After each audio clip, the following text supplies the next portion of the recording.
Yeah, thank you so much, Tara. I really appreciate the opportunity to present this information and connect with this group directly. Full disclosure, this is my first time hosting a webinar, so I will absolutely be learning along with you today. Questions, as Tara mentioned, please enter them in the chat box to your left. And I do have a few spots in the webinar where we can kind of answer the questions as we go along. So please don't sit on your hands, ask questions as we go. I'll be sharing a lot of helpful resources, or resources that I found actually quite helpful over the last few years as Queen's University kind of developed its Young Alumni Engagement Strategy. So please also feel free to ask about the resources, whether specific or just general. Also, full disclosure, my 2-year-old daughter has decided to have multiple ear infections so far in January this year, so please excuse me if I'm a little incoherent or rambling. I've had about 6 cups of coffee so far today, and I might be having some heart palpitations, but I'll deal with that with the paramedics after the webinar.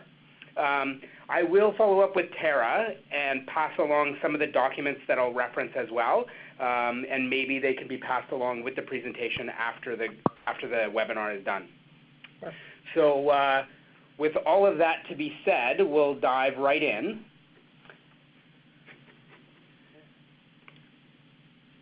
And we're off.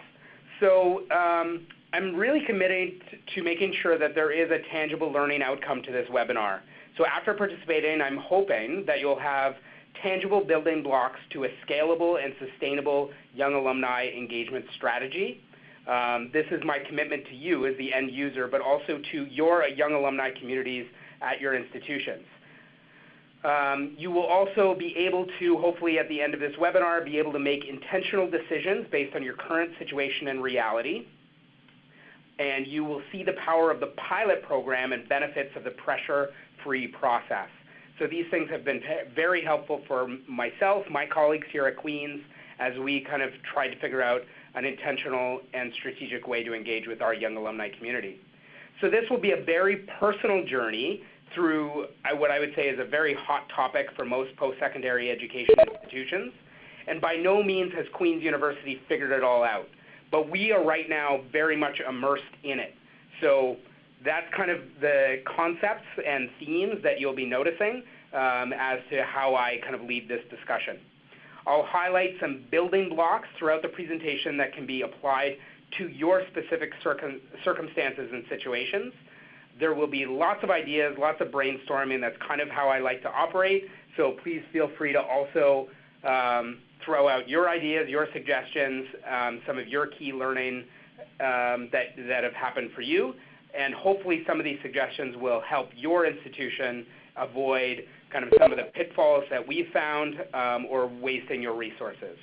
I'll also try and finish a little bit early for you. I know over lunchtime it can be a little bit stressful, so those are my commitments to you for sure. So the agenda today, I think that when you're talking about young alumni for your institution, it's always important to start with students. And that may seem obvious, but it really isn't obvious for, I think, a lot of places. So also going to be touching on the importance of transitioning from that student mindset into their new role as alumni of your institutions. It's one of the biggest transitions in life that happens, and so I'm hoping that you can help make that support for that transition obvious and available. Do millennials matter? This is a really big question that I hear a lot, and a lot of people kind of complaining and shaking their fist and telling millennials to get off their lawn and everything. And it's very easy to dismiss this demographic, but really the question is where you think your next big volunteer or your next big donor are going to come from. And this is the generation you're going to need to start building that relationship with if you're going to have a sustainable pipeline of engagement strategies. So then, young alumni engagement strategies, hopefully these will be scalable ideas that you can apply to your own situation.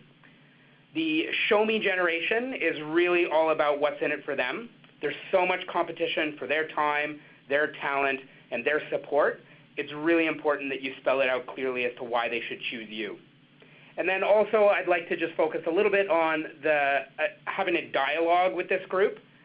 So asking, answering, and acting is kind of the main points there. All right, so we'll start with students. And this is all about filling the pipeline. So if you think about students as future alumni, that may help kind of shape the way that you treat them when they're on campus. So I know that high school students are heavily recruited at Queen's by our admissions and registrar's office to get them here. And they choose the highest achieving students, they choose the best students for this campus culture, and then they get here, and not only does nobody really kind of bother them or work with them, but really educational institutions actually make it quite difficult for them to do the things that they need and want to do. They're writing the biggest checks they've probably ever written, and they're just trying to figure out how to live on their own for the first time. So they're trying to figure out all these things. If the university can be there and support those transitions in a really supportive and positive way, I think that the individuals will be much more likely to want to stay in touch and ultimately to donate to your university. So it's all about making transitions easier for these students. So it's about career mentoring, guidance, support through the alumni network and career services, but really helping the students help themselves see success and what success means for them. So offering discounts to stores they already shop at, traveling that they're already doing, or things that they use on a daily basis go a long way to building those relationships. It's all about helping them make their lives easier through the stuff that they already do. So if you can offer either a platform or multiple platforms for them to advocate for you, your institution, your mission, vision, and goals, for you, about you, either on social platforms or otherwise, it's going to go a long way for that engagement process and that relationship with those people. The transition from student to young alumni to alumni is actually best seen, in my opinion, from the University of Pennsylvania. So UPenn has a logo for their Student Alumni Association, and then they've taken elements of that logo and they've kind of built it in a way that makes sense for a young alumni brand. So they have a young alumni logo, and then they have their alumni logo. So if you Google University of Pennsylvania, they have a student logo, they have a young alumni logo, and then they have their alumni logo brand.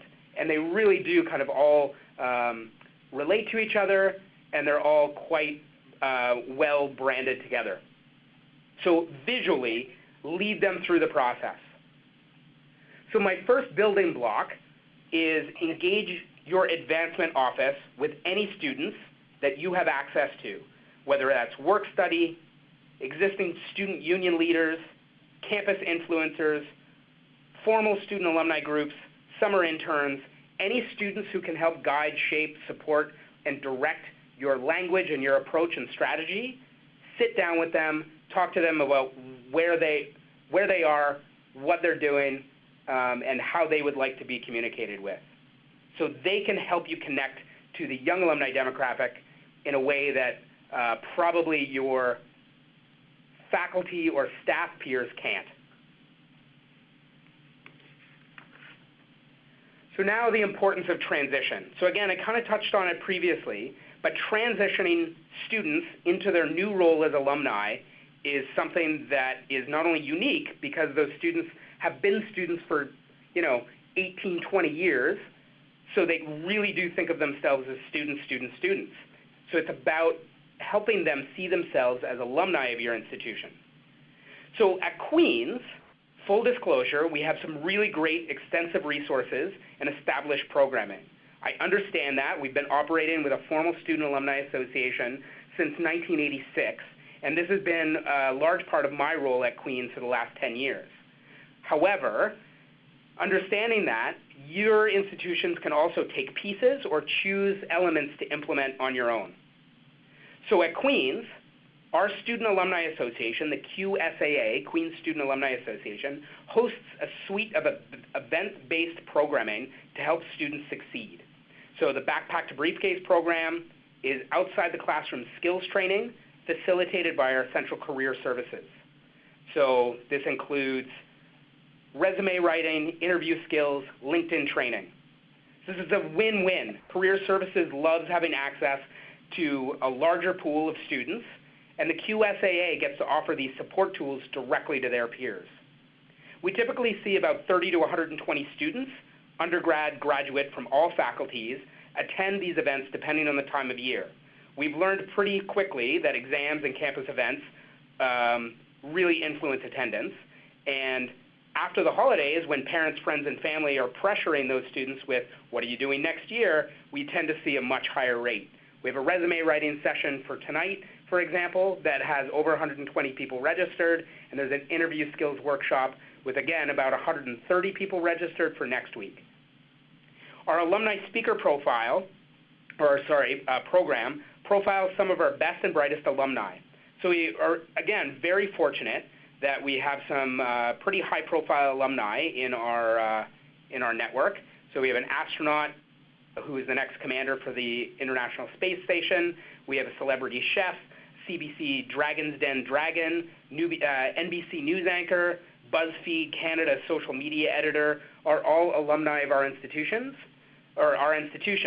So we have invited them back to connect with our students, formal lecture style, and just it's kind of up to them. Usually it's about a 45-minute speaking address with some time for Q&A. So I would say that often I am quite surprised at the generosity of our alumni. They really do like coming back and mentoring the current students about how they achieved success. Next is our Q Your Future program. So this is specific transition programming to teach soft skills for success in the job market. It's specifically marketed to our fourth-year students, but any students can access it. So this is more about dining etiquette or interviewing over a meal, dress for success, professional headshots, financial literacy, personal branding, networking. These kind of skills that employers have told us directly they wish the new hires had a little bit more skill or were a little bit more polished at.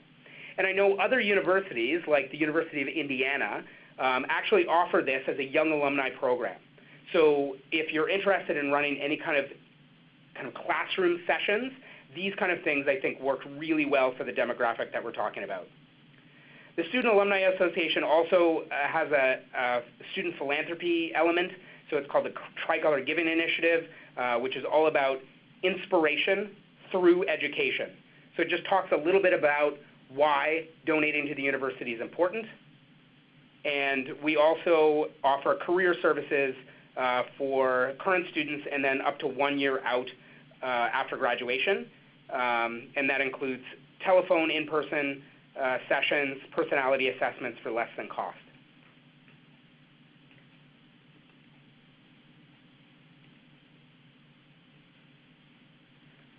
So our student to alumni programming, really a lot of it has to do with social transitions. And so is your institution mobile friendly? The students are on social, and then largely when they graduate, they don't stop being on social. So it's really important that your institution is mobile friendly. And that's everywhere that you push messaging. Make sure that it lands on smartphones, because the last comprehensive study has 85% of millennials owning a smartphone, with 98% in North America age 18 to 24 owning a smartphone. So everybody consumes their information now on smartphones. My advice and recommendation and experience has been, if you choose one social platform and run with it, that's probably your best path to success, rather than trying to be all things to all people.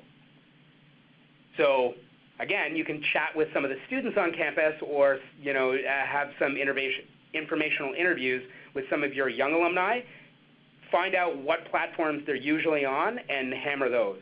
For example, 4 years ago, Twitter, everybody was on it, and now we get the message that students and younger people specifically are less and less consuming their information through Twitter. Young alumni mentoring platforms.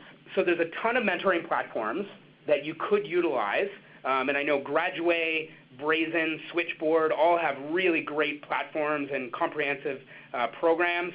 But we, about 5 years ago, were in a tricky situation where we didn't have a budget and we were trying to engage with our alumni population to mentor our students.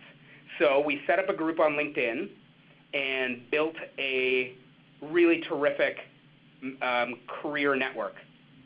So it is called Queen's Connects Career Network. It's on LinkedIn. I am happy to add you to the group, anyone on this call. So I will pass along the tiny URL, but essentially it's just http://tinyurl.com/QueensConnects, and that's QueensConnects.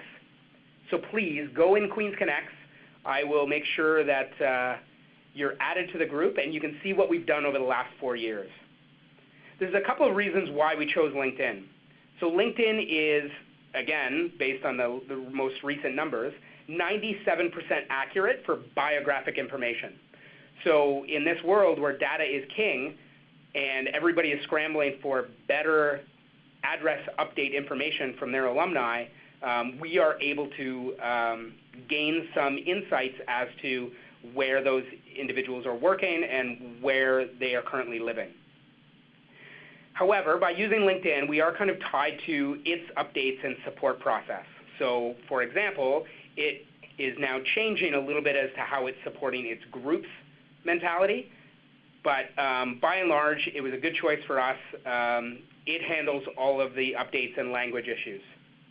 It's a real positive from a budget point of view. Essentially, the only cost to us is the cost of a kind of an enhanced membership, and it has allowed for some terrific partners with our career services office that co-manages the group with me. So please go into Queen's Connects or add me on LinkedIn. So I'm just at LinkedIn, and it's Ben Seawald. I'm the Queen's University Alumni Officer, not the husband of reality TV star Jessica Duger. Queen's Career Services also has 2 phenomenal tip sheets, one for building a profile and the second for utilizing that profile, which I'm happy to share with Tara, that she can maybe share with this group after the fact. Sure. So really it's about kind of leveraging a little bit of kind of the recent alumni time, talent, and treasure.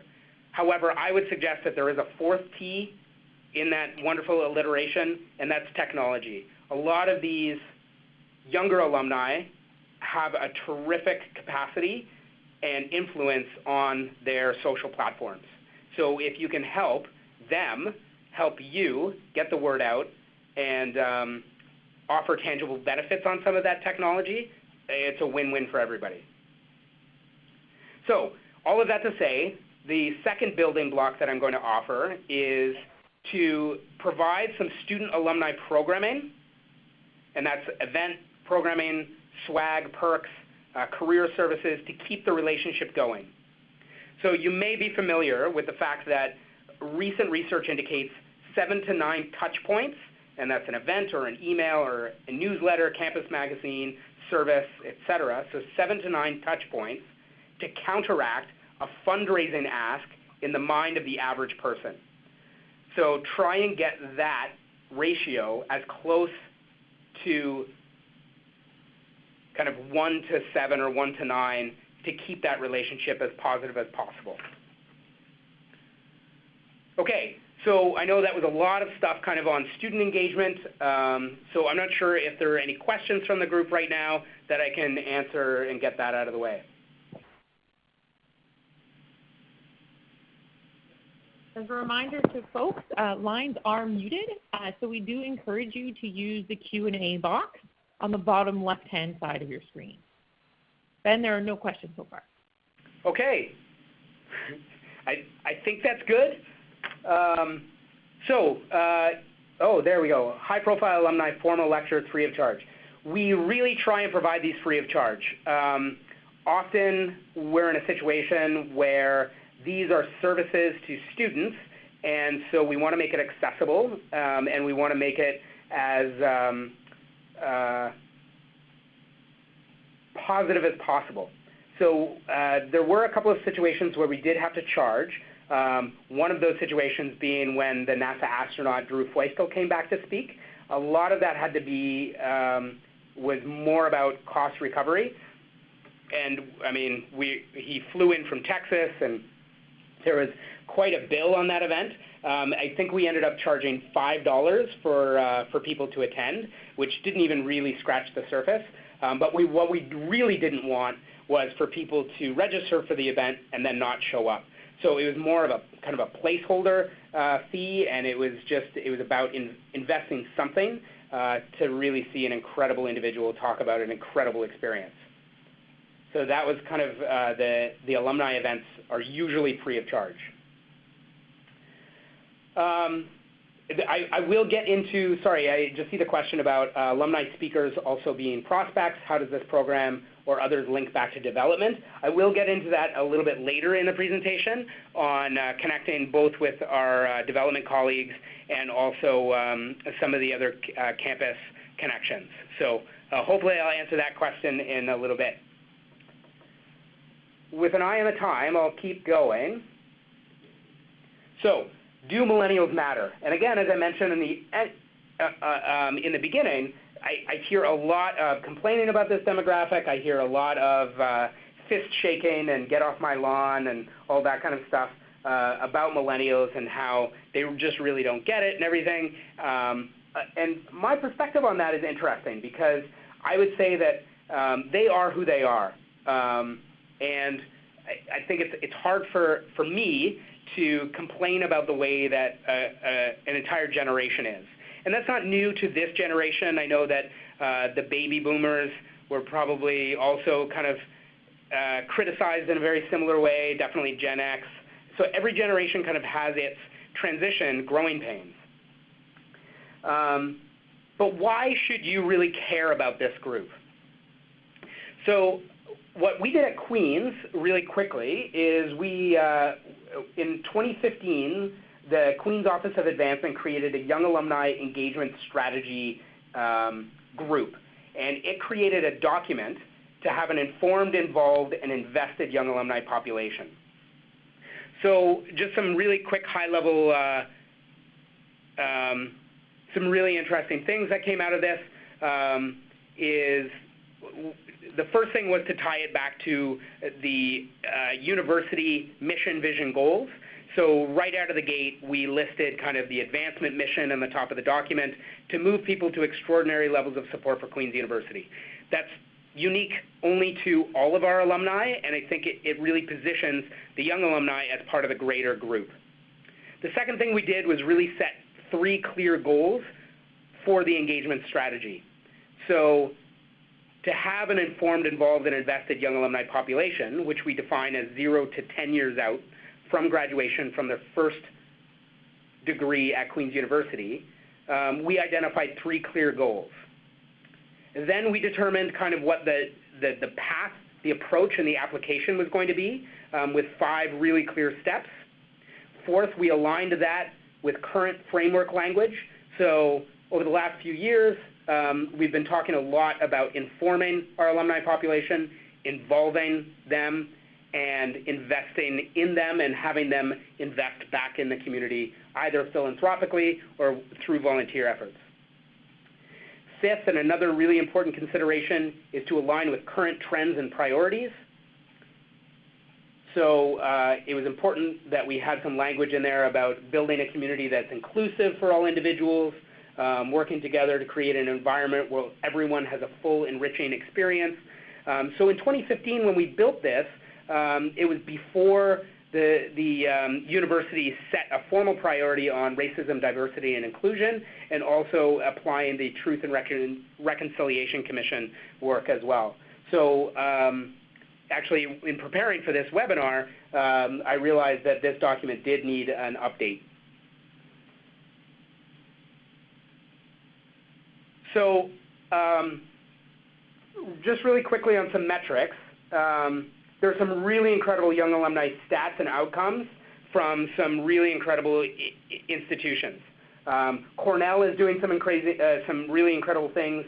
As I mentioned, University of Pennsylvania, Gettysburg College, Indiana University, Texas Christian University, especially on philanthropy, George Mason, University of British Columbia, Guelph, Laurier, a number of schools, all are doing really great things.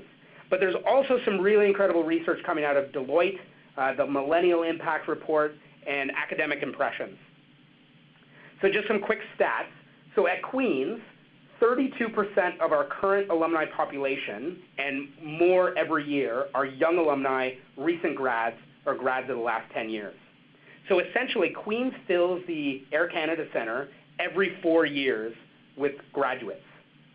This segment of alumni also represents the smallest percentage of alumni donors and smallest percentage of alumni donations.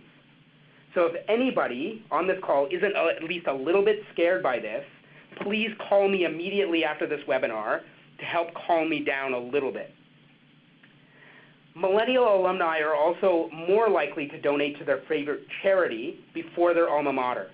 So they don't see universities with the same need or impact as a local charity. A great way to think about this is millennials see donating to universities or colleges like giving to a mall rather than a store. So for us, it's a lot more about becoming more about showing the impact rather than the need, which is, I think, traditionally what we've always done. So if you want to, close your eyes or just imagine all of your work without any volunteer help. So after this initial bliss, the reality here at Queen's is that we would not be able to do a fraction of our yearly objectives without our tremendous volunteer assistance.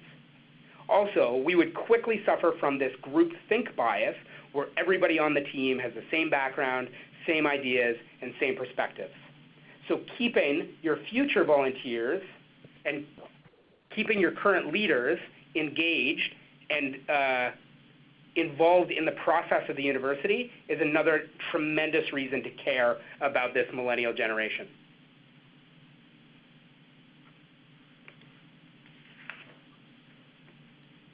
So, why should you care?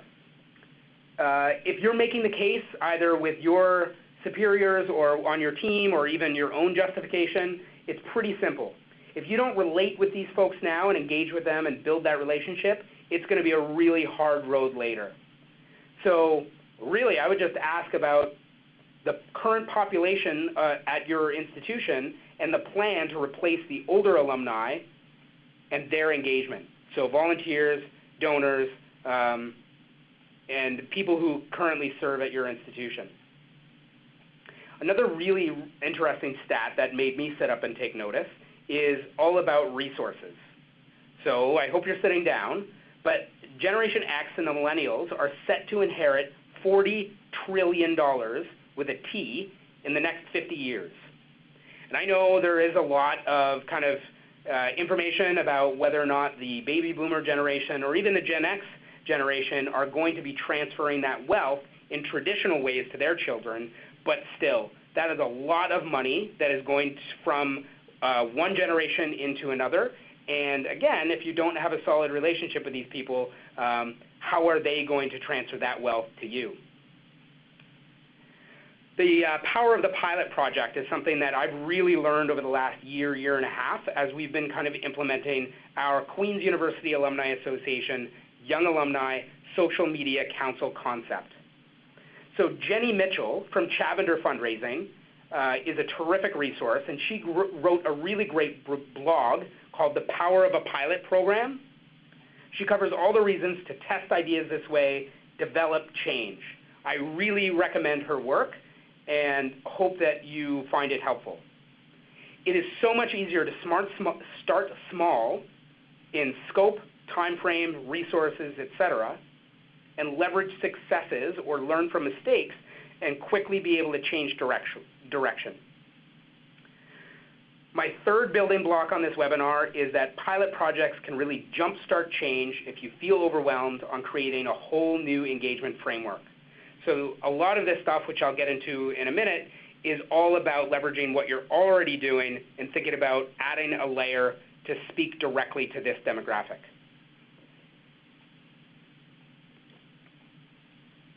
So now just moving on to some young alumni engagement strategies. I think now we've got the poll. So if everyone could just tick off the boxes that they currently do or currently have influence over at their either university or college or institution, that would be terrific.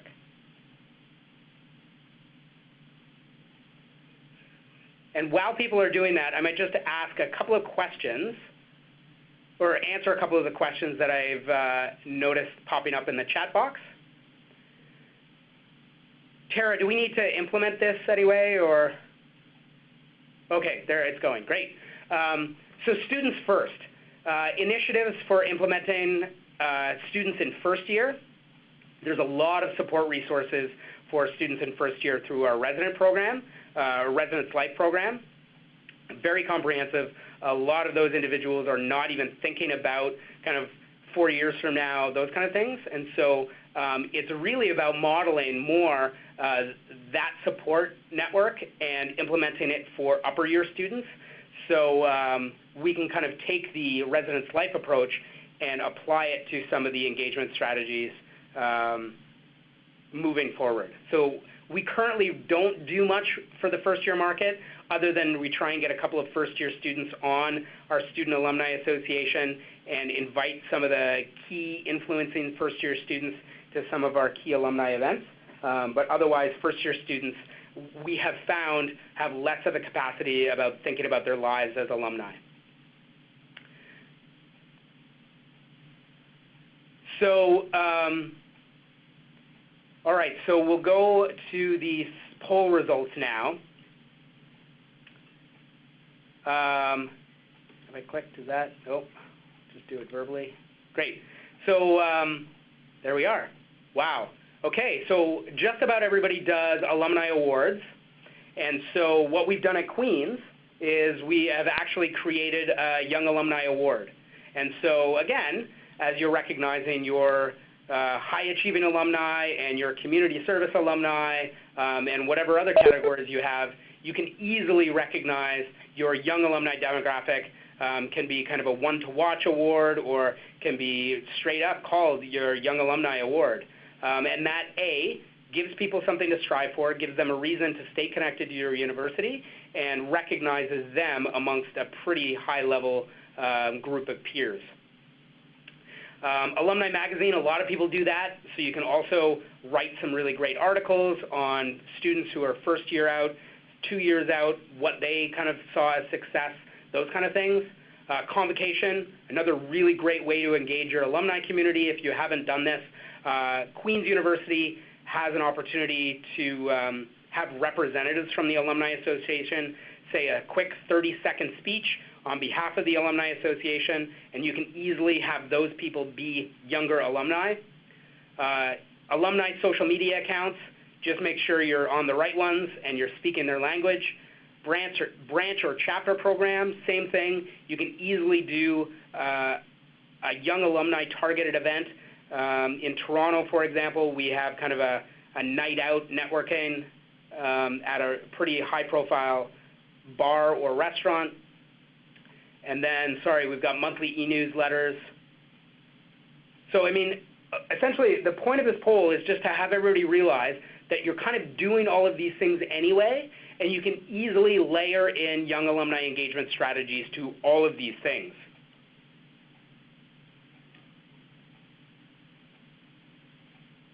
Alumni Perks program is great. You can absolutely leverage the perks to things that they're already using. So I know via rail discount, I know from the Toronto to Montreal corridor, Queen's students use the train all the time, and so you can make sure that they know that they get a 15% discount off any fares. And that's, I don't know if that's unique to Queen's, but I would imagine that via rail would be very interested to do those kind of things, as well as local businesses, access to the gymnasium, library, those kind of things. Basically look for anything that they're already doing. Okay, great. So really, I mean, the days are gone that alumni need you to connect with their peers or participate in their community or to gain leadership experience. They can do all of those things on their own.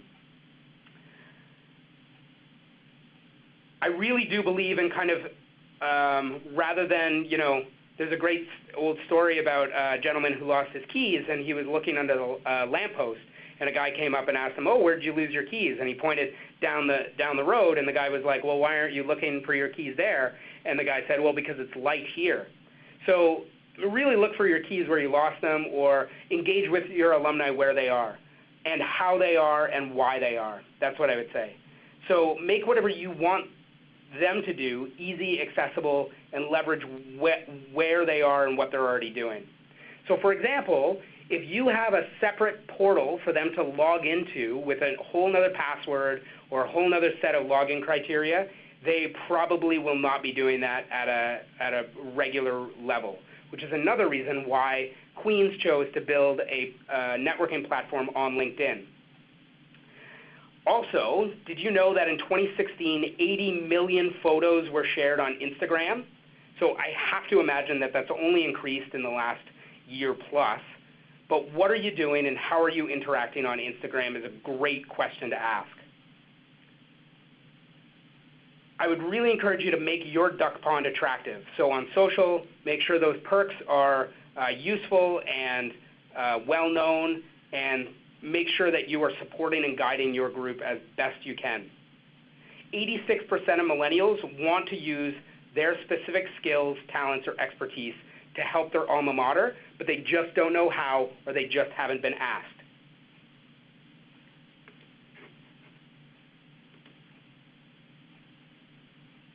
So young alumni engagement. So everybody asks for mentoring. And a lot of people the word mentoring means very different things for very different people. And what we found at Queen's was the expectation versus the reality was different. So the expectation on what mentoring meant was somebody who could answer a couple of really high-level questions and maybe guide them in a little bit of a direction towards where they needed to be. In reality, what it means for us as professionals is a very intensive one-on-one relationship over a year where both parties do a lot of work behind the scenes, and it's ultimately really quite rewarding, but takes a lot of effort and resource. And so when you line those two things up, it didn't make sense for us to build a really robust program when most of the students actually just needed a little bit of help to get started and a couple of people to bounce some ideas off of. University leadership is a great place to start with roles and responsibilities. So we're very lucky at Queen's that our university leadership sees the value in empowering our young alumni group, and so they have made some institutional changes to recognize some of the things that were important to students when they were on campus and profile those things as alumni.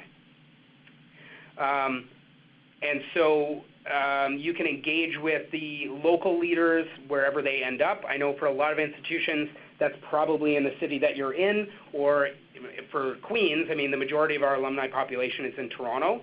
And so we do a lot of work with our alumni, specifically the young alumni in Toronto, on the ground with those local leaders. And you can really choose who those local leaders are. They were leaders as students, and they will be your leaders as alumni. So look at who the people that were involved on campus were and how they're involved with their community after graduation. So again, layer with existing opportunities. You can absolutely take some of your current projects and just add a young alumni engagement strategy. The fourth building block that I'm going to mention is just make it easy for your alumni population, your young alumni population, to say yes to being where they are, showing tangible benefits to their involvement and impact to the causes that they care about. So the big disclaimer here is that it really means listening to your young alumni population and hearing what they want from you. Okay, this is another opportunity for some quick questions, and I noticed there were some that popped up. So did we do any surveys to know what each group wishes to have from Queens or to inform programming like Queens Connects? So Queens Connects on LinkedIn came about from a number of different ways, and we did. I don't think we have actually a survey, but we did some target marketing question and answer, some really great feedback from our previous platform, which was discontinued, which happens a lot for a lot of the kind of one-off platforms, mentoring platforms. And so we reached out to that group specifically and kind of got some feedback from them, but really kind of looked at the overall trends and behavior demographics as to where networking was happening. We followed up with a number of career resources in the industry and just chose LinkedIn really because it was free and a lot of our alumni were already on LinkedIn. So again, rather than pointing them to a whole new platform, it was more about kind of going to where they already were. Any other questions about some of the young alumni engagement strategies? Ben, we have a couple of questions, but maybe do you want to hold them until the end because we have just under 15 minutes left. Yep, absolutely. Great. So with an eye on time, and I apologize, but I'll try and get through kind of the embracing of Generation Show Me. So really, everywhere that kind of we want it all to be about them. So why should they care about you at all? Millennials are a creation of kind of baby boomers and Gen X and what they want. And I really do believe this. It's all about a quest for better, easier lives. I know, I used to hear from my parents about how they used to walk uphill both ways to school through 5 feet of snow in the dead of winter. And that's not fun. Nobody wants to do that.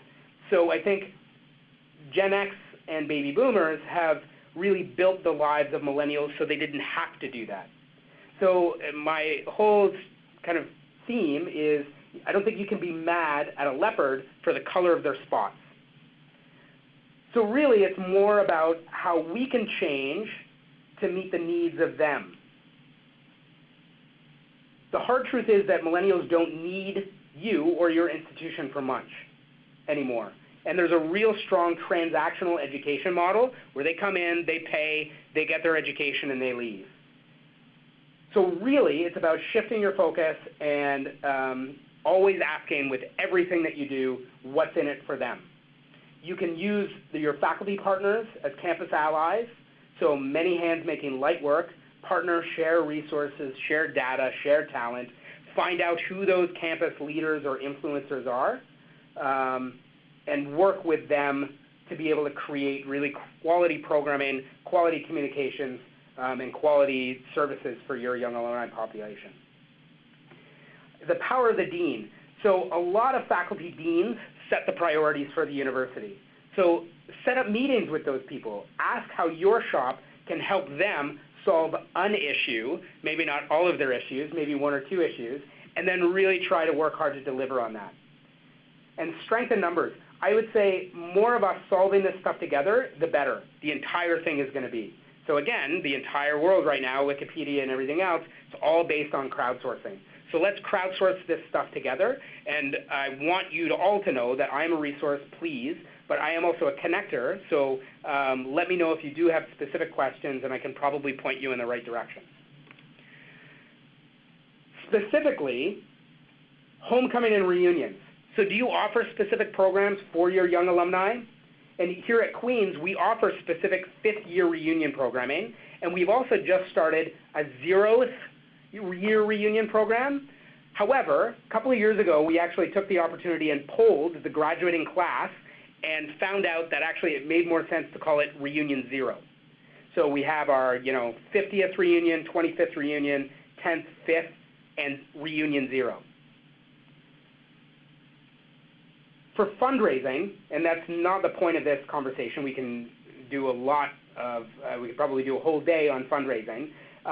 But marketing, current marketing trends have really trained this group specifically to expect at minimum their name spelled correctly in solicitations.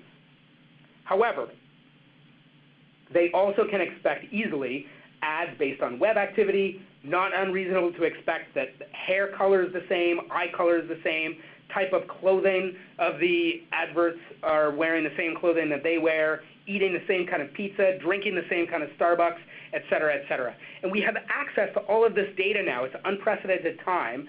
So we can actually scrub some of that information and put it in our solicitations for these groups and show tangibly the impact that those gifts can make on your institution. So my fifth building block is kind of what's in it for them. Lastly, and certainly not least, it's really a dialogue. So just be sure that you are ready to ask your young alumni what they want from you. Be ready with a response. Doesn't have to be right away, but definitely if you collect feedback from them, make sure you are responding with this is what we heard from you, and this is what we're already doing, or this is what we want to plan to do. And ask them to help you do it, and be ready to act. So I wouldn't ask those questions, and I wouldn't provide any answers until you are ready and line up your institution so that it's full force ready to provide that feedback, provide that institutional framework, and show them that they are invested in the process and life of the university. Okay. Well, thank you. I know I kind of flew through those last slides a little bit quickly. Are there any final questions that I can ask? Yeah, what I'll do, Ben, it's Tara again. What I'll do is I will unmute the line, so we'll have some vocal questions. But in the chat box, I don't know if you covered these. Are your alumni speakers, I think this from the beginning, are your alumni speakers also prospects? And how does the program or others link back to development? Right. So that's a great question, and I said that I was going to follow up or that I was going to address it, and I must have skipped that section. So absolutely, most of the time our alumni speakers are prospects, just to the profile that they are and they exist in. And so we work very closely with our relationship managers, faculty development officers. If they're winning an award, then the organization that is providing that award. We work with our campus marketing communications office to make sure that we leverage their visit back to campus and get photos and interviews, and also faculty partners, so that if they graduated from the School of English, we can line up an opportunity for them to connect with the faculty specifically. So yeah, we really operate on a very kind of campus inclusive model, and everyone is better for it. Perfect. Everyone, your lines have been unmuted, so if somebody does have a question they would like to pose over the phone, feel free to do so at this time. Sorry, so there is the other, would I recommend events, be it networking or lectures, joining students and young alumni on a regular basis, or events for each group separately? So another thing that our Queen's Student Alumni Association does, based on the feedback from our students, was we have a Gales of the Last Decade panel, and that's really about graduates of the last 10 years come back and speak about their careers. We find that profiling the high-profile alumni is great. However, it's not as accessible or realistic for a lot of our students. So we typically get less attendance to our recent grad alumni events.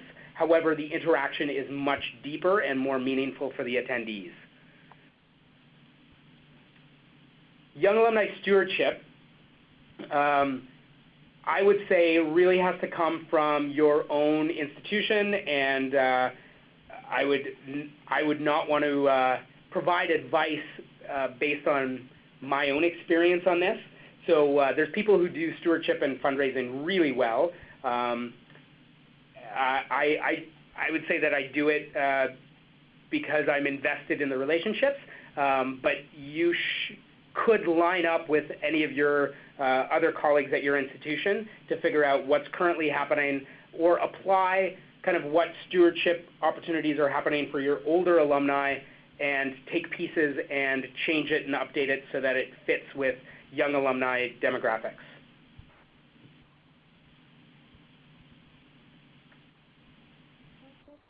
Have you answered how much do you discount the services to students or 1-year grads for career service items? Did you get to that?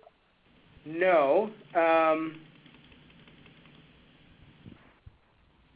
So career services offers everything, the counseling appointments, it's all free of charge with the exception of the personality profiles, which is offered for less than cost, and I think it's capped at $20 for any of those kind of personality assessments. So whether it's StrengthsFinder or True Colors, or I can't remember the other ones that Career Services offers, but they're really helpful tools as kind of, especially new grads are navigating who they are, what they're looking for, and how to approach their job search.